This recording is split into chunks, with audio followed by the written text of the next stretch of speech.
कम कंदा आहियूं, थोरो असांखे असांजी ऑडियंस खे बि ॿुधायो अहिड़ो छा सोचे करे तव्हां इहो ड्रामो लिखियो ऐं कंहिंमां तव्हांखे इंस्पिरेशन मिली? मूं इहो ड्रामो महज़ इन जे करे लिखियो त जेके अॻु में ड्रामा असांजा हलिया आहिनि या हलनि था पिया जेके मार धाड़ ते ऐं ख़ासि करे हिकिड़ो ट्रेडिशन ॾेखारियो वियो आहे तक़रीबन 8 सालनि में वॾेरा शाही ॾेखारियो वियो आहे ऐं उन में चोर धाड़ेल मतिलबु बदनामे ज़माना जेके असांजूं ॻाल्हियूं आहिनि उन्हनि खे हाईलाइट कयो वियो। पोइ मूं सोचियो त भला वॾेरनि मां वॾेरियूं जेके पॉज़िटिव थी सघनि थियूं मूं लिखियो ऐं माशाल्लाह मुंहिंजे राजराणी खे जेतिरी मोट मिली आहे अलाह कंदो उनजी अञा इज़त वधंदी। पर मां सभ खां पहिरियों मां हिन ॻाल्हि खे पोइते कंदुसि त मां KTN खे मुबारकूं ॾियां थो, अॼु 18 हुनजी सालगिरह आहे। त असांजूं जेके राजराणियूं आहिनि असांजी रूबी अली ऐं असांजी सैरिश भुट्टो माशाल्लाह बहितरीन परफॉर्म कई आहे। ऐं जेको ड्रामो अॻिते जेको क्लाइमेक्स ते आहे उहो इंशाअल्लाह ताला इहो 52 किस्तुनि ते मुंहिंजो ड्रामो लिखियलु आहे ऐं मूंखे उमेद आहे त हे पूरी दुनिया में एॾी मोट वठंदो जो शायदि वरी ईअं को ड्रामो मुश्किल आहे। बस उमेद छा असांखे यकीन आहे त कंहिंजी चवंदा आहिनि महिनत रायगान न वेंदी आहे। इंशाअल्लाह असांजी दुआ आहे त तव्हांजो ही प्रोजेक्ट कामयाबु ईंदो। ॻाल्हाईंदासीं डायरेक्टर असांजो हिकिड़ो ज़फर खोखर साहब वेठो आहे, मुमताज़ ख़ासकेल बि हिते मौजूदु आहे, निमाज़ कयो आहे। ज़फर खोखर साहब ॻाल्हाईंदो, असांजो बिलावल खोखर जेको मेजर कैरेक्टर करे रहियो आहे। जी बिल्कुलु, असां डायरेक्टर सां बि ॻाल्हाइण चाहींदासीं। हिकिड़ी ॻाल्हि मां कंदीसाने, राज राणियूं ड्रामो तव्हां ठाहियो, राज राणी खे तव्हां खयो ई न, राज राणी त मां आहियां न। राज राणी बिज़ी हुई न, इन करे बाबा इनखे छॾे ॾियो, हे राज राणी न हे राज सियाणी आहे, माण्हुनि खे विकिणण ॼाणे। थोरो साइड थी वञ, मासी मोरा कचहरी कयूं था, विच में डिस्टर्ब न कर तूं, डायरेक्टर सां ॻाल्हाइण ॾे मूंखे।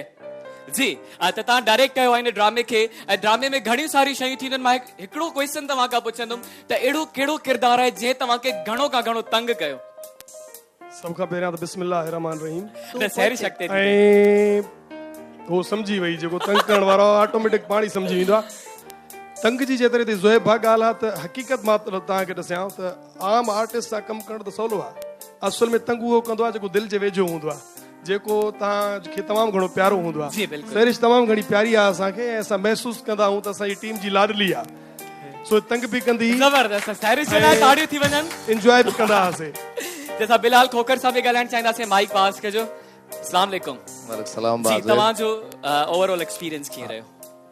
एक्सपीरियंस त बहितर रहियो। सभ खां पहिरियां त ही KTN जी सालगिरह आहे, KTN जवान थी चुको आहे। सिंध जे सभिनि आर्टिस्टनि खे या जेके ॾिसंदड़ आहिनि उन्हनि खे मुंहिंजे तरफ़ां दिलि जे गहराइनि सां मुबारकबाद। जी बिल्कुलु, दिलि जी गहराइनि सां मुबारक। राज राणी में कमु कयोसीं, आर्टिस्ट आहिनि, ही सिलसिलो यको मुसलसिल असां KTN सां कंसल्ट आहियूं ऐं KTN खे असांखे सुञाणप ॾिनी आहे, इन में को बि शक कोन्हे। बाक़ी मुख़्तलिफ़ स्टोरियुनि सां मुख़्तलिफ़ डायरेक्टरनि सां गॾु कमु कयो आहे। हीअ जेका स्टोरी आहे उस्ताद अनवर शाद जी, उन में मां ॾिसंदड़ जेके ॾिसंदा उन्हनि खे मां चवां थो ऐं दावा सां चवां थो त हर डायलॉग में हिकिड़ो पैगाम आहे, इस्लाह आहे, का न का हिकिड़ी क्रिएशन आहे। Thank you very much. ऐं हाणे साईंदासीं सैरिश जे तरफ़। सैरिश, जॾहिं मां हुन क्वेश्चन कयां पोइ त घणो खां घणो तव्हांखे कंहिं तंग कयो, तव्हां बार बार हीअं अॻिते बार बार अॻिते बार बार अॻिते, मतिलबु अहिड़ो कहिड़ियूं तव्हां शयूं कयूं जंहिंजे करे तव्हां हीअ ॿाहिरि निकिरो पिया? असल में मां फूडी आहियां तमामु घणी, ऐं इन्हनि ॾींहंनि फूडी आहियो तव्हां न बि ॿुधाईंदो, असां सम्झी सघूं था तव्हां फूडी हूंदव। फूडी इहो नओं लफ़्ज़ कढियो अथव छा? लफ़्ज़ सिखी आई आहियां हाणे। हां, डिक्शनरी। अच्छा वैसे राज राणी जी टीम में रूबी अली मिसिंग आहे, त रूबी अली खे बिल्कुलु असां मिस कयूं पिया। बिल्कुलु उन्हनि खे असां रूबी जो नालो वठी तो बाक़ी जान। अच्छा लास्ट असांखे इहो ॿुधायो त तव्हां एॾो छा कयो जो तव्हांजा डायरेक्टर तव्हांखे तंग थी विया? असल में मां उन्हनि ॾींहंनि में डाइट ते हुयसि, ठीकु आहे, ऐं जॾहिं इन्हनि सभिनी जी मानी रेडी थी वई, मुंहिंजा अंडा बॉइल किथे आहिनि, मुंहिंजी दाल किथे आहे, मुंहिंजो सूप किथे आहे, मुंहिंजो सैलेड किथे आहे, ऐं उन टाइम मुंहिंजो पाणी किथे आहे, इन ते पाणी छो न पहुतो आहे। पोइ उन टाइम ज़फर जी हालत एॾी ख़राब थी वेंदी त हाणे अलाए छा थींदो, सीन कंदी बि अलाए न कंदी। मां जो सीन कंदमि, हुन सां प्यार आहे, पर मूंखे ई शयूं हाणे खपनि। All right. हा, ममताज़ जेको आहे न, उन वीचारे जी हालत ख़राब हूंदी हुई। जहिड़े टाइम बि मां सीन कंदी हुयमि, एॾी कावड़ में फेस हूंदो हुयुसि ऐं हर वक़्तु कावड़ में। मां छो न कंदमि मां सीन, चवंदो छो सीन कयो बाबा, देरि थी थिए बाबा, जल्दी कयो, हाणे सीन कयो। चवंदी मां सीन कंदमि, पहिरीं तूं खिल, तू खिलांदे पोइ मां सीन कंदमि ज़बरदस्ती भी मेमोरीज हूंदियूं आहिनि thank you very much all of U सॼी टीम के साथ वंस अगेन थैंक यू चवंदासीं तव्हां हिते आयो पार्ट थियो तुंहिंजो once again thank you very much ताड़ियूं थी वञनि टीम राज राणियूं जे लाइ थैंक यू वेरी मच